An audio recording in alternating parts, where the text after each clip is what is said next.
Book Snark, Dracula by Bram Stoker, aka the Victorian answer to What If the Group Chat Could Kill Vampires? Snarky recap. Let's begin in the most cheerful of places, a creepy, isolated castle in Transylvania, where English real estate himbo Jonathan Harker shows up to help some rich foreigner buy London property.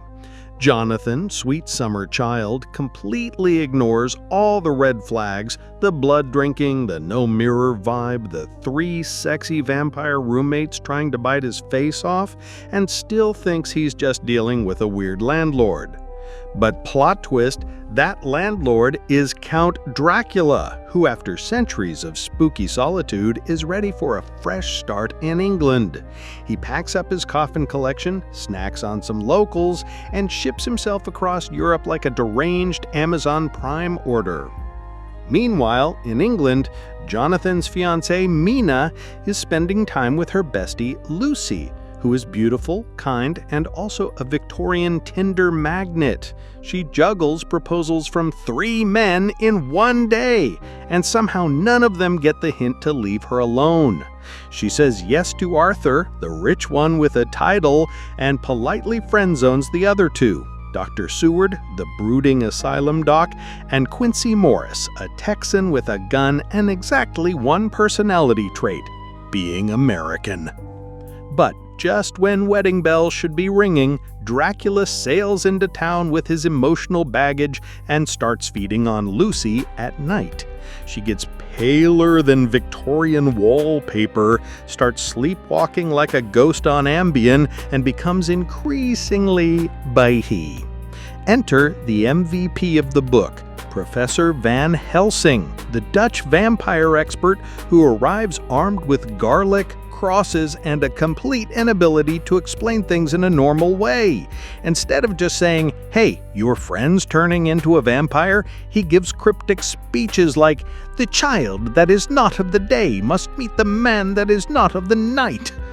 Thanks, Professor. Very clear. Eventually, Lucy dies, and then dies again after rising from the grave to snack on children.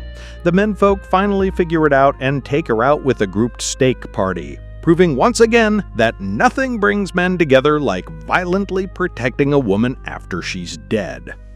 Back in Transylvania, but actually still England, Dracula sets his sights on Mina. But unlike Lucy, Mina has a brain, a diary, and a well-organized filing system.